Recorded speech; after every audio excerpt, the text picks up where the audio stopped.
Hi, my name's Ben Casey and I live in the Golan Heights in northern Israel in a small town called coveted.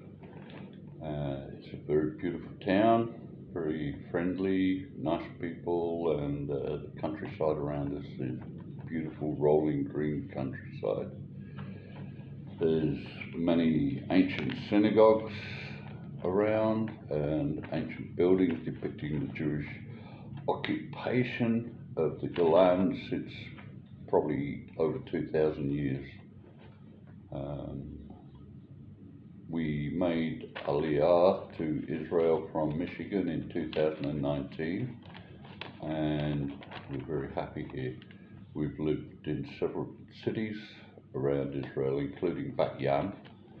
While we were in Bat Yam, I think it was last March, we actually experienced two rockets being intercepted overhead by the Iron Dome system, and it was quite a frightening experience, very loud and very emotional for a lot of people, I think, to actually be there.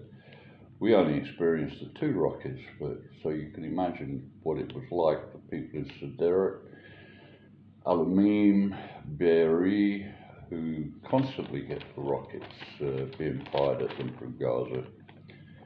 Since 2005, over 20,000 rockets have been fired into Israel from Gaza. 20,000 rockets.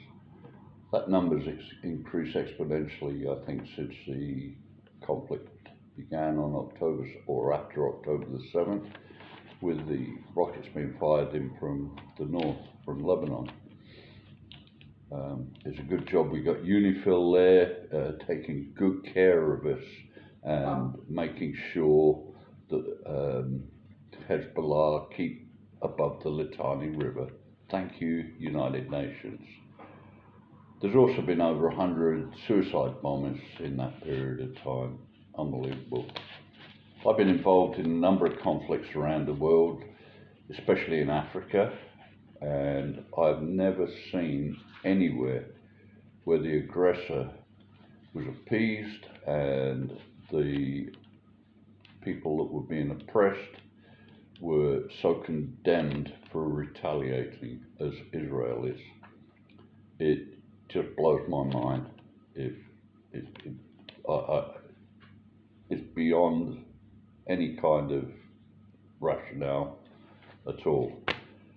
Just to give an idea, a lot of people don't talk about this, but the world press likes to say that Israel's the occupying force and the ones that are causing the aggression, but let's take a look at some of the history here about the region itself. The region was occupied by the Ottoman Empire for quite a few hundred years, and when the Ottoman Empire was disbanded in 1918 after the First World War, there were several other nations that were formed. Guess what? Saudi Arabia was incorporated in 1932. Lebanon was incorporated in November of 43. Jordan in 1946. Dubai, UAE, 1985. Bahrain, 1971. Israel was founded in 1948. So we're all pretty much around the same age, all in the same age group. And yet Israel is the new occupying force. How come? Where does that figure in? I can't believe it. Do you know that between 1948 and 1958, over 400,000 Jews were kicked out of Arab countries? They were all assimilated into Israel or into the diaspora where they decided to go to it, whether it be the UK or the USA. The Arabs, on the other hand, also had roughly 400,000 people displaced during the War of Independence. Most of those displacements happened at the bequest of their own leaders who told them to get out because they were going to annihilate the Jews. And those 400,000 people suddenly became refugees. The Shatili camp was founded in 1949 in Gaza and had some, I think, 6,000 refugees in it at that time. I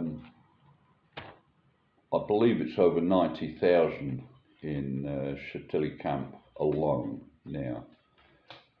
The Arabs had 400,000 displaced.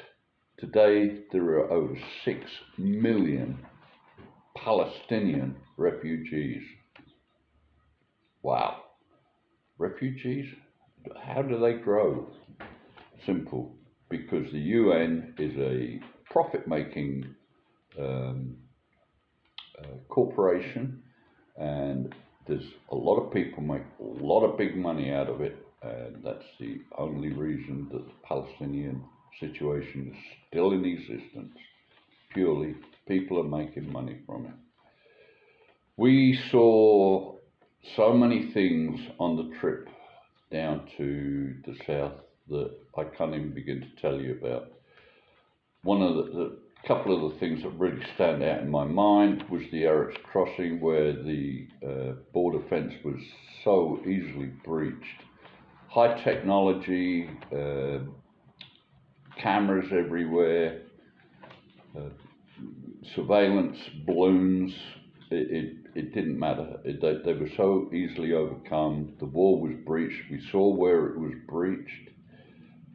The terminal where over 6,000 refugees a day were coming through and basically spying on the kibbutzim and the towns and the moshavim, and taking that information back to the Hamas. We saw that. We saw the cars there. We very close up, that had been shot up and blown up by RPGs. It was horrific to look through the door and through the windscreen of those cars and try to imagine what those poor people suffered as they were being shot at, and it was sickening. When we drove out of the Eretz crossing, we went down through Sderot, and Sderot was a beautiful town that was totally, it's horrific just thinking about it. But as we were driving down, you could see on the roadway where all the cars had been blown up by the RPGs. It was very obvious because the tarmac was melted in places where the cars had blown up and burned, and there was a lot of evidence on the side of the road from the brush fires that had started, where the cars had been burned up as people tried to escape the mayhem that was happening in the kibbutzes and at the Nova Festival. The end of the day was very moving. We went to the car graveyard, and as I say, it was very moving, and part of the reason for that was the sun was going down and setting, so dusk was falling, and we came up and there was a razor wire fence blocking the way into the graveyard, but we could see all the cars lined up, and it was like looking at a cemetery, a nice peaceful cemetery. All the cars were neatly stacked and lined up, just like you'd see in any cemetery. The cars, though, still bear the remains of many of the occupants who were murdered in them. There is ash, and there are blood stains, and there are human particles still in those remains. I have to give a huge shout out to the wonderful people from Zaka and the first responders whose job it was to clean those cars out of the worst of the remains. The cars are going to be shredded and crushed and buried in various parts around the country as a memorial to the victims of October the 7th.